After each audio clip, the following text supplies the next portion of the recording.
दोस्तों आप भी अगर 10th या तो फिर 12th या तो फिर डिप्लोमा क्वालिफाई हैं तो एसएसबी हेड कांस्टेबल की तरफ से न्यू रिक्वायरमेंट का जो नोटिफिकेशन है ना वो जारी कर दिया गया है और इसका फॉर्म फिल करने का लिंक भी एक्टिवेट कर दिया गया है। Head constable steward communication electrician and veterinary के पोस्ट पे इस वैकेंसी को निकाला गया है। तो इसमें ना आप फॉर्म को कैसे फिल करोगे कि फॉर्म फिल करने में आपसे किसी प्रकार का मिस्टेक ना हो। तो कौन कौन से लोग इसमें फॉर्म को फिल कर सकते हैं, क्या आपका एज क्राइटेरिया होना चाहिए, क्या क्या आपका डॉक्यूमेंट लगेगा फॉर्म को फिल करने में, तो इस वीडियो में मैं आपको एक संपूर्ण प्रोसेस बताने वाला हूं। तो वीडियो को आपको लास्ट तक जरूर देखना है। वीडियो अगर आपको जरा सा भी हेल्पफुल लगे तो वीडियो को अपने दोस्तों में जरूर शेयर करिएगा। और आपने अभी तक हमारे चैनल को सब्सक्राइब नहीं किया तो चैनल को सब्सक्राइब जरूर कर लीजिएगा। बेल आइकन को भी जरूर प्रेस करिएगा कि आने वाले हर एक वीडियो का नोटिफिकेशन आप पे सबसे पहले पहुंचे। तो फॉर्म को फिल करने के लिए हम लोग चलते हैं अपने कंप्यूटर के स्क्रीन पे। आपके पास मोबाइल है तो भी आप सेम तरीके से फॉर्म को फिल कर सकते हैं। अप्लाई करने के लिए आपको आ जाना है इस वेबसाइट पे। इसका लिंक मेरे वीडियो का डिस्क्रिप्शन बॉक्स में मिल जाएगा, डायरेक्ट आप यहाँ पे आ सकते हैं। हमको अप्लाई करने से पहले ना आप इसके नोटिफिकेशन को एक बार जरूर से रीड आउट करेंगे। तो यहाँ पे आपको ऑप्शन मिल जाता है एडवर्टाइजमेंट्स का, इस वाले ऑप्शन पे आपको क्लिक करना है। तो इसका जो ऑफिशियल नोटिफिकेशन है वो आपके सामने खुल करके आ जाएगा। किस पोस्ट पे ना इस वैकेंसी को रिलीज किया गया है। Time is for the post of head constable, steward head constable, communication head constable, electrician head constable and veterinary head constable के पोस्ट पे इस वैकेंसी को रिलीज किया गया है। इसी डिटेल आपको यहाँ पे देखने को मिलेगा कि किस पोस्ट पे और किस कास्ट में कितनी सीटें निकाली गई हैं। टोटल पोस्ट की बात करें तो 233 पदों पे शानदार वैकेंसी निकाली गई है। इसमें आपको सैलरी कितने मिलेगी तो 25,500 से लेकर के 81,100 रुपए तक की आपको सैलरी मिल जाती है, जो सभी पोस्टों के लिए ये सैलरी मान्य होगी। एलिजिबिलिटी कंडीशन आपको यहाँ पे बताया गया है। तो नेम ऑफ द पोस्ट आप यहाँ पे देख सकते हैं। इस क्राइटेरिया आपको यहाँ पे देखने को मिलेगा और इसमें जो आपको क्वालिफिकेशन लगेगा ना वो आपको यहाँ पे बताया गया है। तो हेड कांस्टेबल स्टीवर्ड में जो एज क्राइटेरिया रखा गया है कि 18 से 27 वर्ष के अगर आप हैं तो इसके लिए एलिजिबल हो जाते हैं। एजुकेशनल क्वालिफिकेशन की बात करें तो अपना 12th पास होना चाहिए, प्लस में आपका डिप्लोमा होना चाहिए और किचन मैनेजमेंट का आपके पास सर्टिफिकेट होना चाहिए, या तो फिर वो सेंट्रल गवर्नमेंट से हो या तो फिर वो स्टेट गवर्नमेंट से हो, तो आप इसके लिए एलिजिबल हो जाते हैं। हेड कांस्टेबल कम्युनिकेशन की बात करें तो 18 से 27 वर्ष आपका रखा गया है। तो क्वालिफिकेशन आपसे मांगा गया है कि अगर आप 12th पास हैं वो भी साइंस सब्जेक्ट से, तो आप इस फॉर्म के लिए एलिजिबल हो जाते हैं। आपके पास ना कम्युनिकेशन का सर्टिफिकेट होना चाहिए, जैसे electronic communication, computer science, information technology and किसी भी इंस्टीट्यूट से अगर आपने किया है तो आप इस फॉर्म के लिए एलिजिबल हो जाते हैं। हेड कांस्टेबल इलेक्ट्रिशियन की बात करें 18 से 25 वर्ष का एज क्राइटेरिया आपको रखा गया है और अगर आप 10th पास हैं तो आप इसके लिए एलिजिबल हो जाते हैं, लेकिन साथ में ना आपका 2 ईयर का एक्सपीरियंस होना चाहिए, ठीक है। हेड कांस्टेबल वेटनरी की बात करें तो 18 से 27 वर्ष इसमें एज क्राइटेरिया आपसे मांगा गया है। आप 12th पास हैं और 2 ईयर का डिप्लोमा अगर आपके पास है तो आप इस फॉर्म के लिए एलिजिबल हो जाते हैं। रिलैक्सेशन आपको यहाँ पे देखने को मिल जाता है कि अगर आप इससे अपर एज में आता है तो SC/ST कैंडिडेट अगर आप हैं तो 5 ईयर का रिलैक्सेशन आपको मिलेगा। अगर आप OBC कैंडिडेट हैं तो 3 ईयर का रिलैक्सेशन आपको मिलेगा और अगर आप एक्स सर्विसमैन हैं तो आपको 3 ईयर का रिलैक्सेशन मिलेगा। जो करने में जो आपका चालान लगेगा ना वो आपको यहाँ पे बताया गया है कि अगर आप जनरल कैंडिडेट हैं या तो फिर EWS या तो फिर OBC तो आपको 100 रुपये का चालान लगेगा, और अगर आप SC/ST या तो फिर एक्स सर्विसमैन या तो फिर फीमेल कैंडिडेट हैं तो आपका चालान यहाँ पे नहीं लगेगा। प्रोसेस की बात कर लेते हैं तो स्टेज 1 में ना सबसे पहले आपका फिजिकल होगा, जो कि अगर आप मेल कैंडिडेट हैं तो 1.6 किलोमीटर आपको 6.3 सेकेंड में क्लियर कर लेना है, और अगर आप फीमेल कैंडिडेट हैं तो 800 मीटर आपको 4 मिनट में क्लियर कर लेना है। उसके बाद स्टेज 2 में आपका कंप्यूटर बेस्ड टेस्ट होगा। तो अप्लाई करने के लिए वापस से हम लोग आते हैं इस वेबसाइट पे। अब देखिए यहाँ पे आने के बाद ना सबसे पहले आपको रजिस्ट्रेशन करना होता है। तो रजिस्ट्रेशन करने का लिंक आपको यहाँ पे मिल जाता है, इस पे आपको क्लिक करना है। तो सामने रजिस्ट्रेशन का फुल डैशबोर्ड खुल करके आ जाएगा। सबसे पहले आपको पर्सनल डिटेल फिलअप करना है। ना भी डिटेल आप फिलअप करोगे ना सभी डिटेल आपका 10th के मार्कशीट या सर्टिफिकेट के अकॉर्डिंग आपको फिल करना है।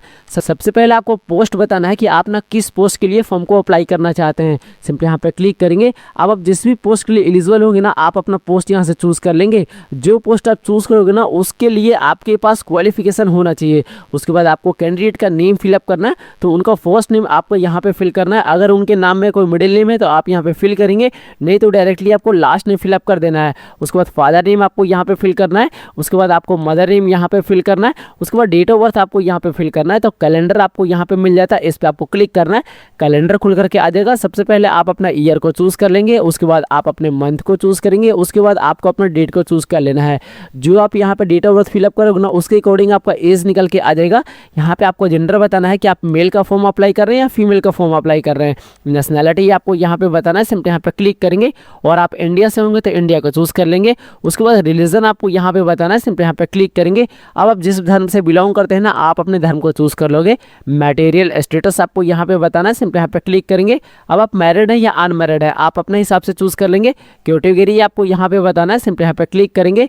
अब आप जनरल से बिलोंग करते हैं या तो फिर ईडब्ल्यूएस से या तो फिर ओबीसी से या तो फिर एससी से या तो फिर एसटी से, आप अपने हिसाब से अपने कैटेगरी को चूज़ करेंगे। अगर आप यहाँ पे रिजर्वेशन कैटेगरी को चूज़ करते हो ना तो रिजर्वेशन कैटेगरी के लिए आपके पास सर्टिफिकेट होना अनिवार्य है कि अगर आप ओबीसी कैंडिडेट हैं तो आपके पास ना ओबीसी सर्टिफिकेट होना चाहिए, और अगर आप एससी एसटी कैंडिडेट हैं तो आपके पास जाति प्रमाण पत्र होना चाहिए, और अगर आप ईडब्ल्यूएस में फॉर्म को फिल करना चाहते हैं तो आपके पास ईडब्ल्यूएस सर्टिफिकेट होना चाहिए। इसका फुल नोटिफिकेशन का वीडियो मैंने पहले बना रखा है, इस वीडियो के आई बटन में उस वीडियो का लिंक मिल जाएगा, आप वहां से जाकर के देख लेंगे किस लेने के लिए कौन कौन सा सर्टिफिकेट आपका लगेगा और किस ईयर का लगेगा। ठीक है, whether you belong to community, अगर आप इस कम्युनिटी से बिलोंग करते हैं तो आपको यस को चूज करके यहाँ पे आपको कम्युनिटी नेम को चूज करना है, उसका सर्टिफिकेट नंबर आपको यहाँ पे फिल करना है, इशू डेट आपको यहाँ पे फिल करना है, इशू अथॉरिटी का नेम आपको यहाँ पे फिल करना है। और अगर आप ये सारे कम्युनिटी से बिलोंग नहीं करते हैं तो आपको नो को चूज कर लेना, ये सारा कॉलम बंद हो जाएगा।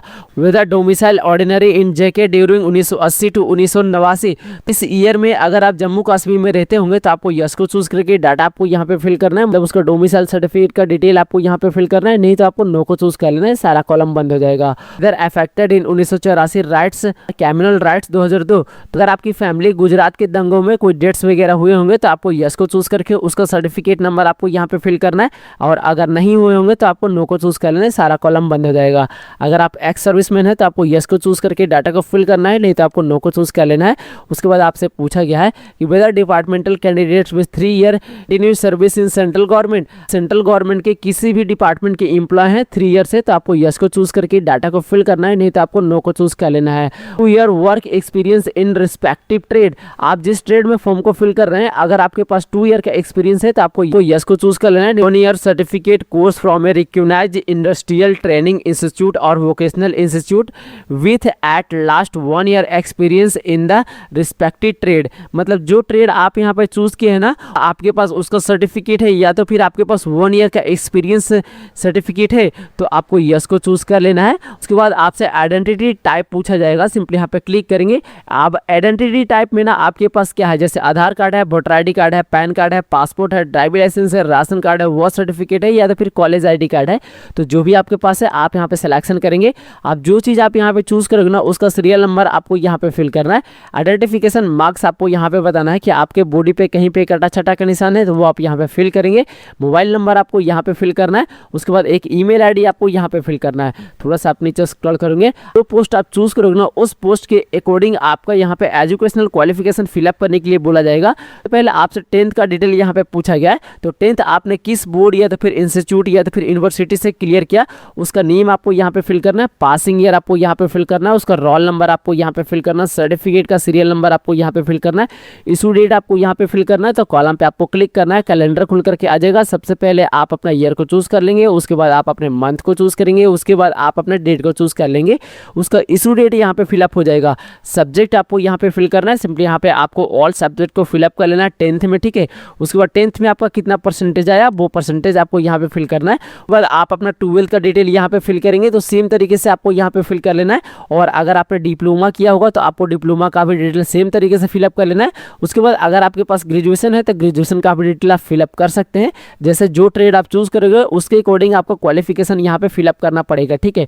उसके बाद आपको नेक्स्ट वाले ऑप्शन पर क्लिक करना है, तो आपके सामने एड्रेस डिटेल फिलअप करने का ऑप्शन आ जाएगा। तो सबसे पहले आपसे परमानेंट एड्रेस पूछा गया है, तो आप अपना विलेज या तो फिर टाउन का नेम यहाँ पे फिल करेंगे, आप अपना पोस्ट ऑफिस का नेम यहाँ पे फिल करेंगे, आप अपना तहसील का नेम यहाँ पे फिल करेंगे, पुलिस स्टेशन का नेम आपको यहाँ पे फिल करना है। उसके बाद आपको स्टेट बताना है, सिंपली यहाँ पे क्लिक करेंगे। आप जिस भी स्टेट से बिलोंग करते हैं ना, आप अपने स्टेट को चूज़ कर लोगे। तो आपको डिस्ट्रिक्ट यहाँ पे बताना है, तो जो स्टेट आप चूज़ करोगे ना उसके अकॉर्डिंग आपका डिस्ट्रिक्ट आ जाएगा। आप अपने डिस्ट्रिक्ट का नेम को चूज़ कर लेंगे।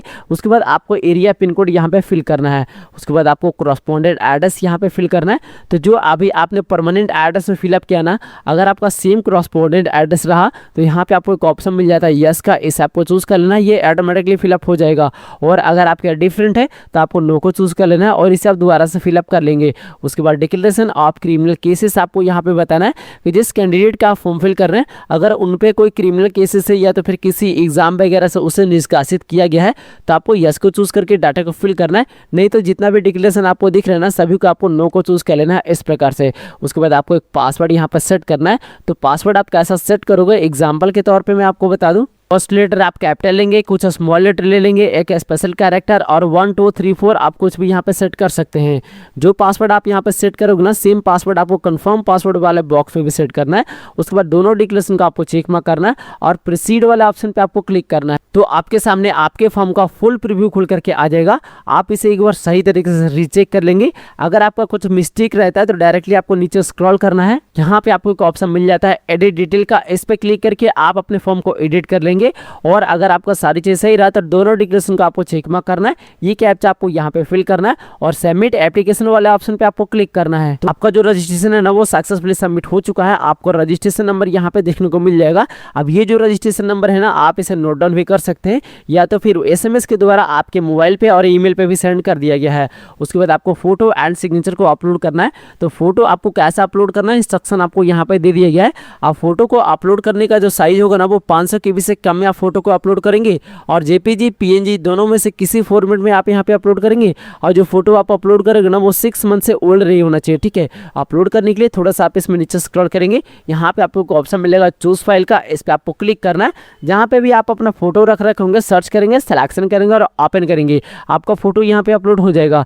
थोड़ा सा आप नीचे स्क्रॉल करेंगे, यहाँ पे कैंडिडेट का एक सिग्नेचर आपको अपलोड करना है, जो कि इंस्ट्रक्शन आपको यहाँ पे दे दिया गया है। तो 200 KB के अंडर में आपको सिग्नेचर को अपलोड करना है और JPG PNG दोनों में से किसी फॉर्मेट में आप यहाँ पे अपलोड करेंगे। अब ये जो सिग्नेचर आप करोगे ना, और ब्लू इंक पेन से आपको करना है और व्हाइट पेपर पे आपको करना है। अपलोड करने के लिए चूज फाइल वाला ऑप्शन पे आपको क्लिक करना है। जहाँ पे भी आप अपना सिग्नेचर रख रखेंगे, वहाँ सर्च करेंगे, सिलेक्शन करेंगे और ओपन करेंगे, आपका सिग्नेचर यहाँ पे अपलोड हो जाएगा। उसके बाद आपको प्रोसीड वाला ऑप्शन पे क्लिक करना है। तो आपके सामने एक्नॉलेजमेंट स्लिप खुल करके आ जाएगा। आप देखिए ये फॉर्म ना आपका सक्सेसफुली फाइनल सबमिट हो चुका है। अगर जैसे कि वीडियो के स्टार्टिंग में मैंने आपको बताया कि अगर आप OBC कैंडिडेट है या तो फिर जनरल कैंडिडेट है या तो फिर EWS से आप फॉर्म को फिल कर रहे हैं, तो आपको यहाँ पे चालान पेमेंट करना पड़ेगा, ठीक है। और अगर आप SC ST कैंडिडेट हैं या तो फिर एक्स सर्विसमैन है या तो फिर फीमेल का फॉर्म फिल कर रहे हैं, तो आपको यहाँ पे चालान नहीं लगेगा। तो एक्नॉलेजमेंट स्लिप को डाउनलोड करने के लिए थोड़ा सा आप इसमें नीचे स्क्रॉल करेंगे, यहाँ पे आपको एक ऑप्शन मिल जाता है प्रिंट एक्नॉलेजमेंट का, इस वाला ऑप्शन पे आपको क्लिक करना है। आपका जो रिसिप्ट होगा ना, वो कुछ इस प्रकार से खुल करके आ जाएगा। तो आप इसे सेव कर लेंगे या तो फिर आप इसे प्रिंट कर लेंगे फ्यूचर रेफरेंस के लिए। तो फ्रेंड्स इस प्रकार से SSB में जो हेड कांस्टेबल की वैकेंसी आई ना, आप फॉर्म को फिल कर सकते हैं, वो भी बिना किसी भी प्रकार के मिस्टेक के। तो इस वीडियो में मैंने आपको एक संपूर्ण प्रोसेस बताया है। तो वीडियो अगर आपको जरा सा भी हेल्पफुल लगा हो तो वीडियो को अपने दोस्तों में जरूर शेयर करिएगा। और आपने अभी तक हमारे चैनल को सब्सक्राइब नहीं किया है तो चैनल को सब्सक्राइब जरूर कर लीजिएगा, बेल आइकन को भी जरूर प्रेस करिएगा कि आने वाले हर एक वीडियो का नोटिफिकेशन आप पे सबसे पहले पहुंचे। तो मिलते हैं फिर से किसी ऐसे नए टॉपिक के साथ, तब तक के लिए धन्यवाद। देखते रहिए A to Z सॉल्यूशन। जय हिंद।